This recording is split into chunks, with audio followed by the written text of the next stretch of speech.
मेरे प्यारे बच्चों, अगले दिन मैंने आपको अलंकार से संबंधित शब्दालंकार पर बताया था।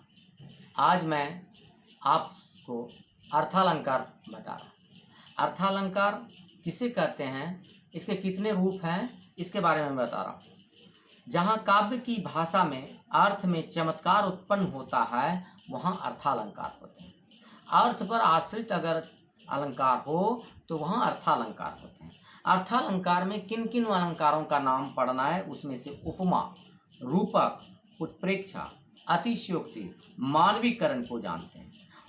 और सारे अलंकार हैं, परंतु इन सारे अलंकारों को हम पहले पढ़ेंगे। उपमा अलंकार, यदि सर्वप्रथम हम उपमा अलंकारों को देखें, इसका संधि होता है उप जोड़ मा। उप का शाब्दिक अर्थ है निकट, उप का अर्थ है निकट, मा का अर्थ होता है मापना, तौलना। अर्थात जहाँ उपमान से उपमेय की तुलना की जाती है, इसके लिए साधारण धर्म वाचक सा से सी द्वारा तुलना की जाती है। यानी एक वस्तु को दूसरे वस्तु के आधार पर हम तौलते हैं, वहाँ उपमा अलंकार होते हैं। जैसे इस उदाहरण के लिए हम आपको दे सकते हैं, इनका एक छोटा सा उदाहरण है। नदियाँ जिनकी यश धारा सी, बहती है अब भी निशिवासर। यह देखिए, या दूसरा उदाहरण फिर देखें, यह देखिए अरविंद से शिशु वृंद कैसे हो रहे हैं।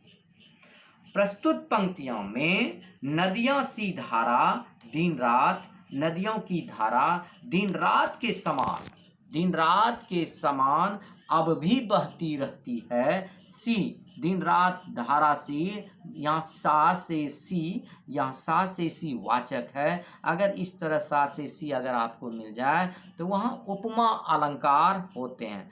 यहाँ नदियों के समान दिन रात बहना कहा गया है, अतः यहाँ उपमा अलंकार। इसके साथ साथ एक और भी आपको हम कह देते हैं, यह जानकारी रखने के लिए। तारकोल सी जली थी सड़कें, सा से सी, तारकोल सी जली थी सड़कें, अर्थात सड़क जो थी तारकोल के समान सा से सी जली थी। यहाँ पर भी उपमा अलंकार है। सड़कों की तुलना अंगीठी के, चूल्हे की अंगीठी से तारकोल समान जो जल रही थी उसके रूप में दिखाया गया है, अतः यहाँ उपमा अलंकार है। उपमा अलंकार में सा से सी का यदि उन वाक्यों में प्रयुक्त होते हैं तो वहाँ उपमा अलंकार होता है। इस प्रकार उपमा अलंकार आपने देखा। उसके बाद अर्थालंकार के रूप में हम रूपक अलंकार को देखते हैं। रूपक अलंकार जहाँ गुण की समानता के कारण उपमेय में उपमान का अभेद आरोप हो, वहाँ रूपक अलंकार होते हैं। इस रूपक अलंकार में एक का चरण, यानी इसका एक छोटा सा उदाहरण है, चरण कमल बंदों हरि राई।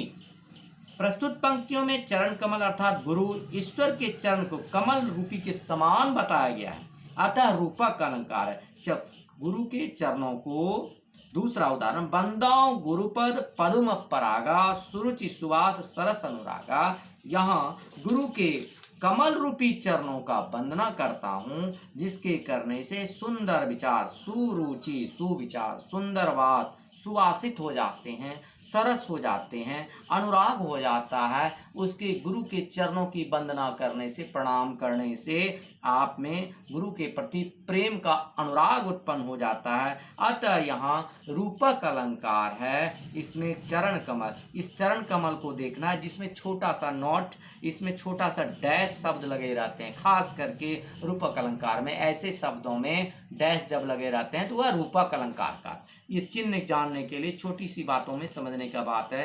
बंदों गुरुपद पदुम परागा सुरुचि सुभाष सरस। गुरुपद, ये गुरुपद सुर यानी गुरु के चरणों के पद, कमल को पदुम, पदुम मतलब कमल, कमल के समान इसके चरणों को प्रणाम करने से, सेवा करने से पराग कण झड़ते हैं। इस प्रकार यहाँ रूपक अलंकार है।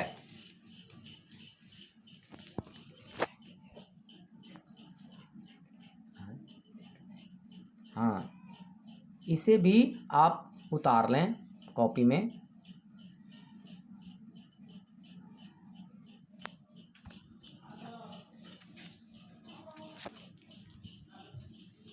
उत्प्रेक्षा। अब अर्थालंकार के अंतर्गत उत्प्रेक्षा आते हैं। उत्प्रेक्षा, इसका उत्प्रेक्षा उपमेय में कल्पित उपमान की संभावना को उत्प्रेक्षा अलंकार कहते हैं। यानी जानो, वहाँ वाचक वहाँ सा से सी था, यहाँ पर वाचक सा से सी न हो करके जानो, मानो, मनु, ज्यों, जनु, जानो आदि का प्रयोग होता है इस वाक्यों में। जैसे ये बिहारी की पंक्तियां हैं, ये बिहारी की पंक्तियां। सोहत ओढ़े पीत पट श्याम सलोने गात, मनो नीलमणि शैल पर आतप प्रयोग प्रभात। अस्पष्टीकरण, प्रस्तुत पंक्तियों में मनु शब्द मानो के लिए प्रयुक्त है। यथा श्री कृष्ण जी श्यामले शरीर पर पीले वस्त्र जब धारण करते हैं तो ऐसा लगता है मानो नीलगिरी पर्वत पर सुबह का प्रभात हो गया है। यहाँ मानो शब्द यदि किसी वाक्यों में जानो मानो रहे तो वहाँ उत्प्रेक्षा अलंकार होते। एक दूसरा उदाहरण, जब श्री रामचंद्र जी जंगल जा रहे थे तो लक्ष्मण को उन्होंने कहा फूले काश सकल मैछाई जनु बरसा ऋतु प्रकट बुढ़ाई। अर्थात यदि काश फूले जाते हैं, फूल जाते हैं तो जानो कि वर्षा बूढ़ा हो गए। इस प्रकार आप उत्प्रेक्षा अलंकार को ये लिख सकते हैं जानकारी के लिए। चौथा है अर्थालंकार में अतिशयोक्ति अलंकार। अतिशयोक्ति, इसका संधि विच्छेद है अति जोड़ उक्ति, अतिशयोक्ति, अतियुक्ति, अतिशयोक्ति। अर्थात जहाँ किसी का वर्णन इतना बढ़ा चढ़ाकर किया जाए कि उसका मान और मर्यादा का उल्लंघन हो जाए, वहाँ अतिशयोक्ति अलंकार होता है। जैसे देख लो साकेत नगरी है यही, स्वर्ग से मिलने गगन में जा रही। प्रस्तुत पंक्तियों में साकेत अयोध्या को कहते हैं। अयोध्या की सजावट को देखकर कवि कहना चाहते हैं कि ऐसा लगता है कि स्वर्ग से मिलने जा रही हो, जबकि यह बात कुछ बढ़ा चढ़ाकर कहा जा रहा है। दूसरा उदाहरण यदि हम देख सकते हैं, राना को जाना था उस पार, राना था इस पार, बीच में नदियाँ पड़ी अपार, राना था इस पार, घोड़ा पहुंच गया उस पार। प्रस्तुत पंक्तियों में राना अपने घोड़े को लेकर इस पार में था, बीच में नदी थी, तो राना कैसे उस पार पहुंच गया? यहाँ बात को बढ़ा चढ़ाकर कहा गया है, अतः अतिशयोक्ति अलंकार है। इस पर भी अतिशयोक्ति अलंकार, जब किसी बातों को इतना बढ़ा चढ़ाकर कहा जाए कि महामान और मर्यादा का उल्लंघन हो जाए तो उसे अतिशयोक्ति अलंकार कहते हैं।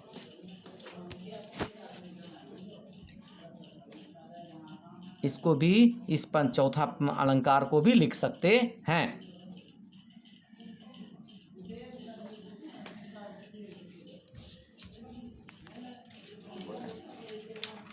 एक अंतिम अलंकार है मानवीकरण।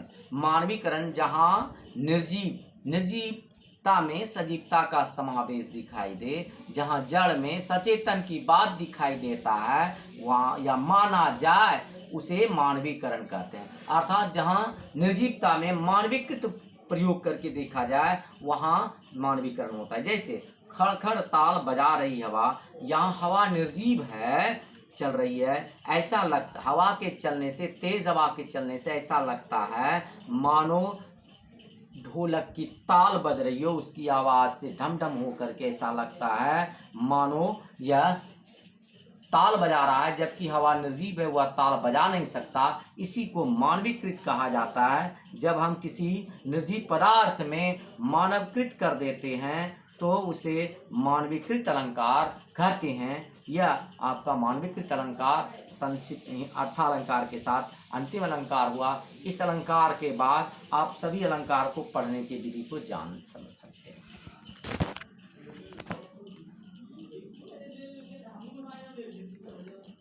इसे भी आप उतार लें, लिख सकते हैं।